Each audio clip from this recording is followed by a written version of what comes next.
우리는 삶을 살다 보면 느끼는 것 중에 하나가 어떻게 상황은 같은데 차이는 저렇게 다를까라고 하는 것을 우리는 생각할 때가 많이 있죠. 이런 이야기로 한번 전개합니다. 60이 넘은 아주 다정한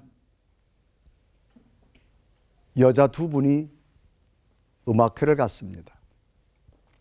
정말로 오랜만에 시간적 여유를 내고 그 공연장에서 아주 감명 깊은 음악을 들으면서 그저 생각에 잠기기도 하고 묵상하기도 합니다.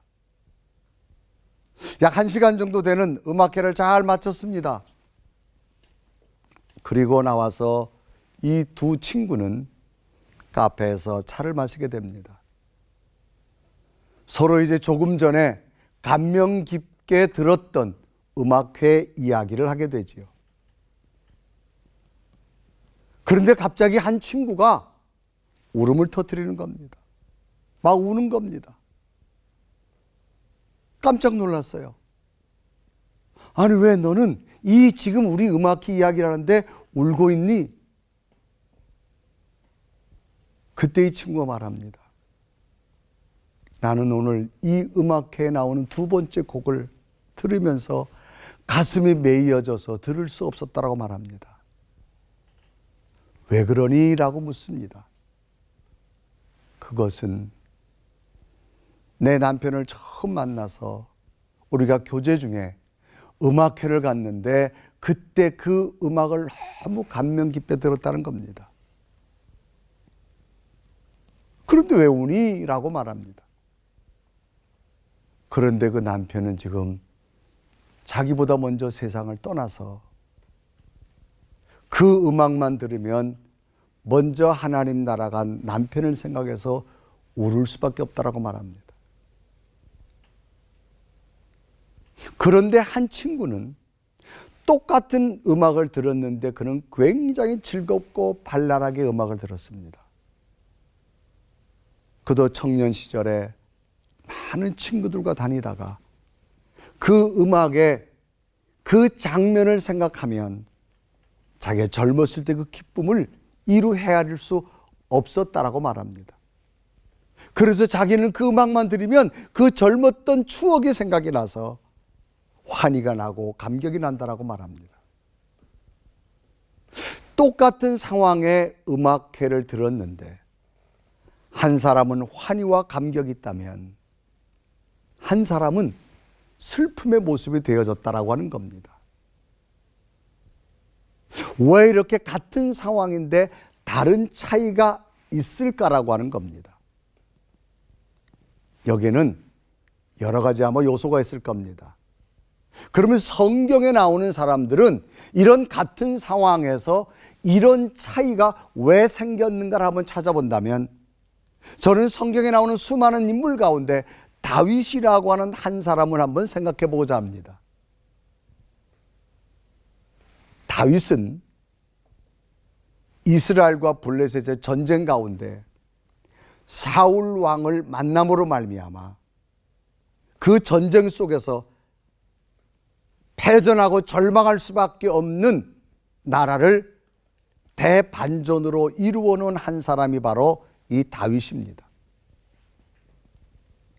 이 전쟁 상황은 사울 왕도 다윗도 또 이스라엘의 많은 군인들도 있었지만 이 전쟁을 승리로 이끈 사람은 한 사람이었었습니다. 다윗 때문에 전쟁을 승리로 이끌었습니다.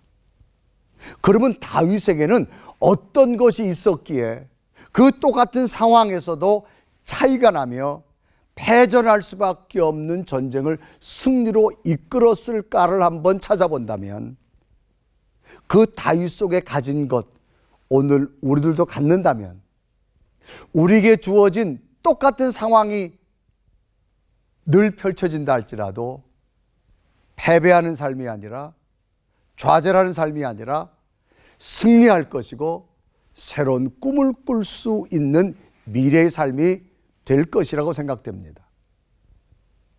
그러면 전쟁이라는 그 상황 속에서 다윗은 무엇에 어떤 차이를 가지고 있었을까?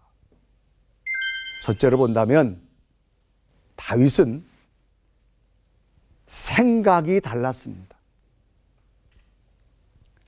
여러분, 사람이라고 하는 것은 생각 참 중요하지요. 이 생각은 사람이 머리를 써서 사물을 헤아려 판단하는 작용을 우리는 생각이라고 말합니다. 결국 생각을 어떤 목적에 이르는 방법을 찾으려고 하는 정신적 활동을 우리는 생각이라고 말할 수 있습니다. 인간은 이 생각을 통하여서 움직여지고, 이 생각을 통해 미래가 만들어지고, 생각을 통하여서 새로운 것을 계획할 수가 있습니다. 지금 이 전쟁 상황, 블레셋과 이스라엘의 전쟁 상황, 블레셋은 골리앗이라고 하는 장수 앞에 그 힘의 논리를 가지고 이스라엘을 정복합니다. 그런데 이스라엘은 어떤 장수도 골리앗과 맞서서 싸울 만한 장수가 없었습니다. 이제 국가가 패할 수밖에 없는 것은 기정사실입니다.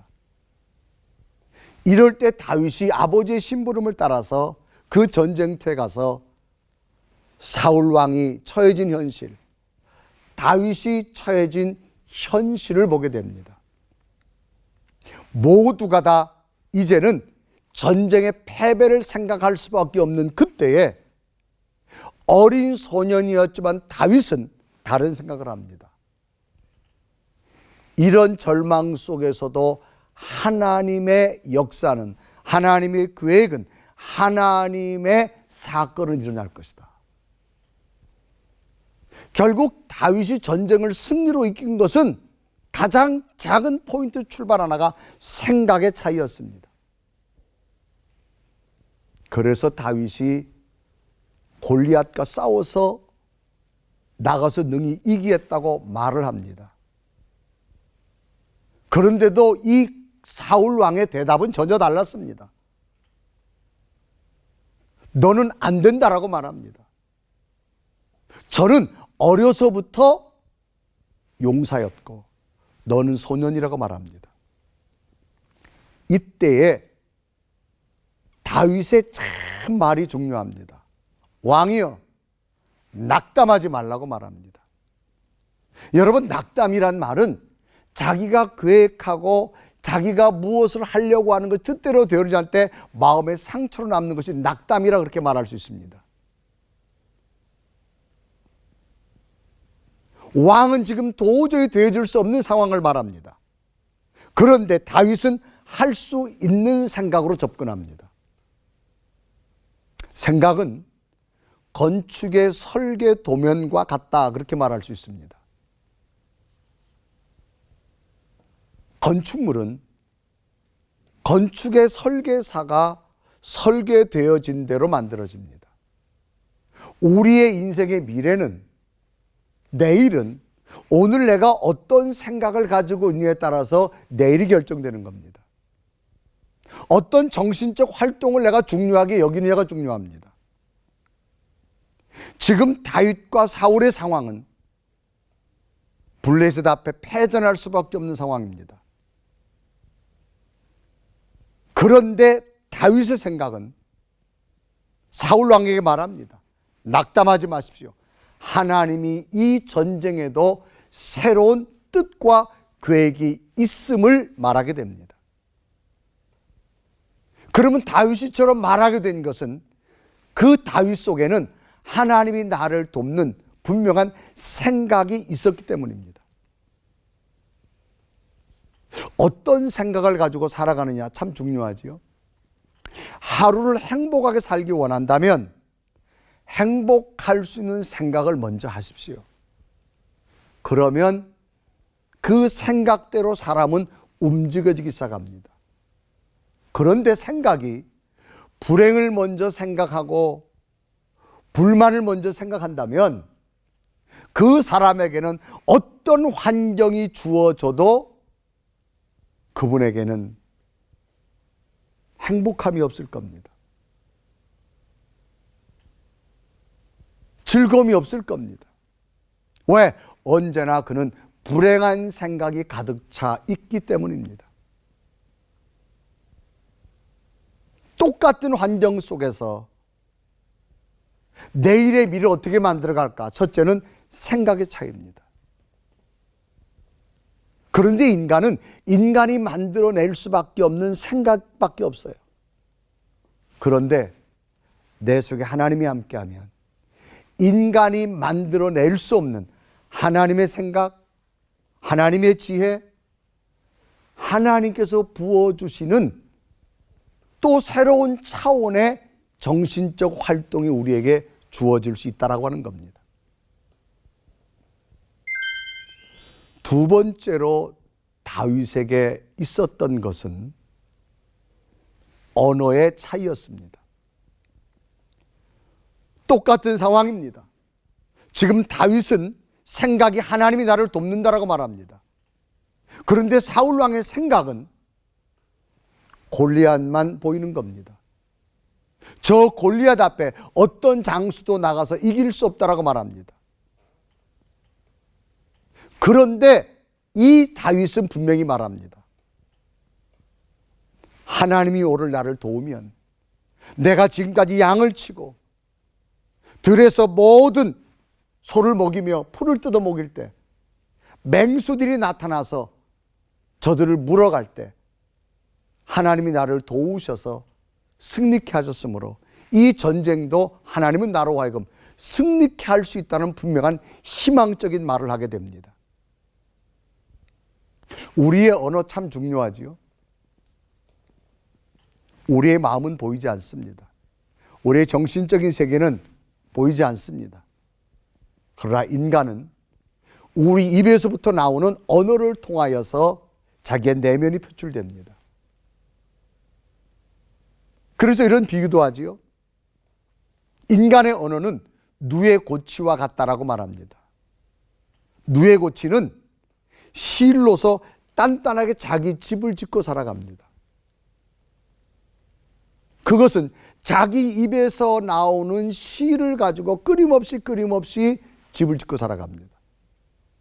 우리 인간은 자기의 언어의 집 속에서 살아간다, 그렇게 말할 수도 있습니다. 희망적인 말을 하느냐, 절망적인 말을 하느냐, 꿈꾸는 말을 하느냐, 꿈이 사라지는 말을 하느냐, 이것은 우리의 인생의 삶에 정말 중요합니다. 그런데 분명히 사울왕이 말합니다. 너는 싸울 수 없다라고 말합니다. 그래서 사무엘상 17장 33절에 이르가지요. 사울이 다윗에게 이르되 내가 가서 저 블레셋 사람과 싸울 수 없으니 너는 소년이여. 그는 어려서부터 용사라고 말합니다. 그런데 이 말에 다윗의 반응이 나옵니다. 왕이여, 낙담하지 마십시오. 주의 종이 가서 저 블레셋 사람과 능히 싸울 수 있다라고 하는 희망적인 말을 합니다. 그래서 사무엘상 17장 32절에 이르가지요. 다윗이 사울에게 말하되 그로 말미암아 사람이 낙담하지 말 것이라. 주의 종이 가서 저 블레셋 사람과 싸우리이다 하니라고 말합니다. 똑같은 현실입니다. 그런데 사울은 부정적인 말을 합니다. 할 수 없음을 말합니다. 그런데 다윗은 희망을 말합니다. 하나님이 도울 거라고 말합니다. 그러면서 다윗이 말하지요. 낙담하지 말라. 사람이 여러분 낙담을 하게 되면 사라지는 것들이 많아요. 첫째는 내 속에 있는 열정이 사라집니다. 사람이 마음속에 낙심이 오고 낙담하면 마음이 자리 잡기 시작하면 무엇인가 하고 싶은 열정이 다 사라집니다. 그전에는 목표를 향해 달려온 열정이 있었는데 이제 마음이 무너지면서 낙담이 찾아오자 그 목표를 이루고 싶은 열정이 다 사라지는 겁니다. 이게 낙담이 주는 현상입니다. 또 하나는 꿈이 작아집니다. 예전에는 꿈이 굉장히 컸었습니다. 내가 이런 꿈을 이룰 것이다, 저런 꿈을 이룰 것이다. 그런데 그 꿈이 점점 작아지고 끝내는 소멸돼 버리는 겁니다. 낙담이 오면 도전하고 싶은 마음이 없어집니다. 용기가 사라진다 그 말입니다. 해도 안 된다는 생각에 내가 사로잡혔기 때문에 이 낙담으로 말미암아 여러 가지 일에 도전하지 못합니다. 오늘 우리가 삶을 살아가면서 내가 어떤 언어를 사용하느냐가 참 중요합니다. 다윗은 똑같은 상황이지만 사울에게 분명히 말합니다. 사울은 할 수 없다고 말합니다. 다윗은 할 수 있다라고 말합니다. 결과가 어떻게 됐을까요? 다윗의 말대로 승리합니다. 사울은 버려집니다. 똑같은 상황인데 언어에 따라서 결과가 너무나 다르다는 거죠. 이런 모습을 한번 책을 한번 살펴본다면 일본의 물리학자가 쓴 책입니다. 책 제목은 물은 답을 알고 있다라고 하는 책입니다. 그 책에 보면 여러 가지 물리학자로서 실험을 통해서 나타나는 현상을 사진과 설명으로 기록되어 있습니다. 이런 거예요. 그 물리학자의 주장은 우리의 언어가 어떤 물이라고 하는 것에 전달될 때 거기에 파동과 진동으로 그대로 전달된다고 말합니다. 그러니까 내가 그 물에게 긍정적인 언어로 말을 하면 그 물은 긍정적 언어를 받는다는 겁니다.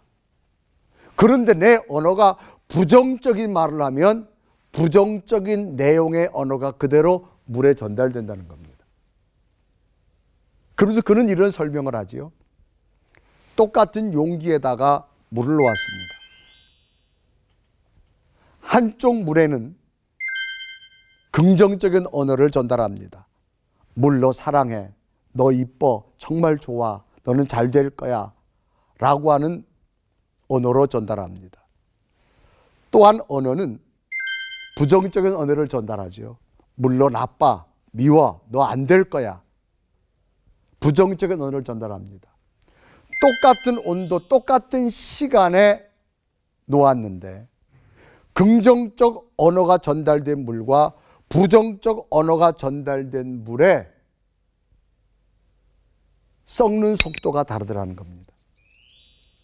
부정적 언어를 받은 물이 빨리 썩더라는 겁니다. 긍정적 언어를 받은 물은 썩는 속도가 늦다라고 하는 겁니다. 이것을 우리 일반 공영방송에서 한번 오락 프로그램에서 실험한 적이 있습니다. 거기에서 이렇게 나왔습니다. 똑같이 밥을 놓았습니다. 한쪽에는 긍정적 언어를 말했습니다. 밥, 너 사랑해, 좋아, 너 잘 될 거야. 똑같은 밥에다가 밥, 너 나빠, 넌 안 될 거야. 부정적 언어를 넣습니다. 똑같은 시간과 똑같은 온도가 지났는데 밥이 부패하는 속도가 다르더라는 겁니다. 부정적 언어가 들어간 밥은 빨리 곰팡이가 썰었어요.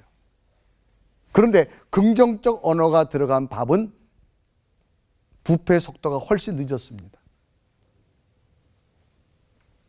그래서 물리학자는 소개하기를 물속에 답이 있다는 거예요. 뭐냐? 우리의 언어라는 겁니다. 그러면 이 물의 답을 알고 있다. 물속에 언어가 전달되는 게 왜 이렇게 중요하냐? 우리 인간의 몸은 70%가 물로 되어져 있습니다. 우리의 육체를 꽉 짠다면 아마 70%가 물입니다. 그러므로 우리의 언어가 이 물속에 그대로 전달된다는 겁니다. 그래서 어떤 언어를 내 몸의 반응으로 듣느냐가 중요합니다. 그러면 내가 좋은 소리만 들으면 될 거 아니냐라고 말할 수 있습니다. 분명히 그래야 됩니다.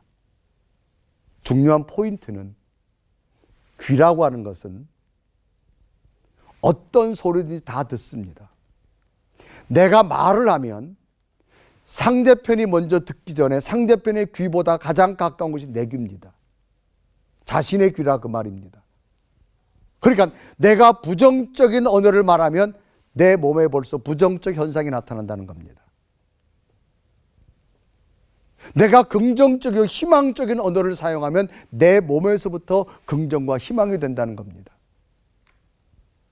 그러므로 우리가 희망을 말하면, 기쁨을 말하고 감사를 말하면 이 언어가 내 몸에서부터 나타납니다.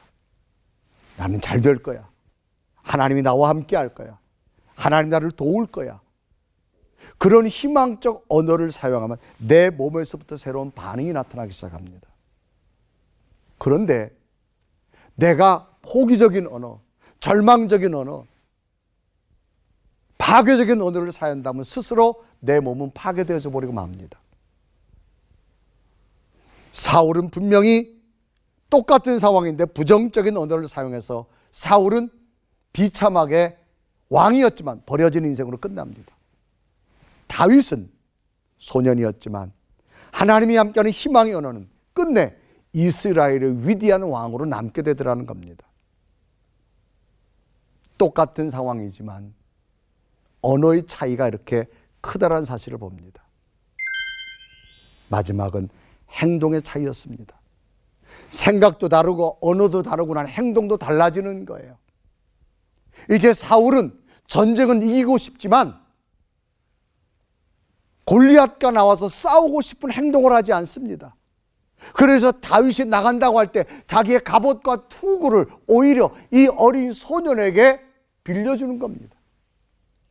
그래서 사무엘상 17장 38절에 이르고 하죠. 이에 사울이 자기 군복을 다윗에게 입히고 노투구를 그의 머리에 씌우고 또 그에게 갑옷을 입히매 그랬습니다. 전쟁의 최고 앞장설 사람은 왕이었습니다. 그런데 그는 행동하지 않습니다. 그런데 다윗은 어떻습니까? 그 거대한 골리앗, 갑옷도 투구도 다 벗어놓고 다윗은 뚜벅뚜벅 한 걸음 나아갑니다. 다윗이 골리앗 앞에 나가는 한 걸음은 가면 갈수록 죽음이 그에게 다가오는 시간입니다. 그럼에도 불구하고 그는 담대하게 나아갑니다. 외치지요. 위대하게 외칩니다. 너는 칼과 창으로 나오지만 나는 만군의 여호와 이름으로 나간다고 말합니다. 이때 장면이 사무엘상 17장 45절 다윗의 위대한 고백입니다. 다윗이 블레셋 사람에게 이르되 너는 칼과 단창으로 내게 나오거니와 나는 만군의 여호와 이름 곧 내가 모욕하는 이스라엘 군대 하나님의 이름으로 내게 나아가노라. 하나님을 가슴에 품고 나아갔습니다. 결과는 어떻게 됐을까요? 골리앗이 이겨야 되지만 다윗이 이겼습니다. 소년이 어떻게 골리앗 장수 이겼을까요? 하나님이 도왔기 때문입니다. 어떤 상황에서도 하나님이 함께하는 생각으로, 하나님이 함께하는 언어로, 하나님이 함께하는 행동을 한다면 하나님은 그 사람을 책임지실 것이고 새로운 미래로 인도할 겁니다. 우리 속에 하나님이 계시다면 다윗이 가졌던 이 차이처럼 생각과 언어와 더 나아가 행함까지도 하나님의 기적을 일으키는 미래의 출발이 되어지기를 주님의 이름으로 축복합니다.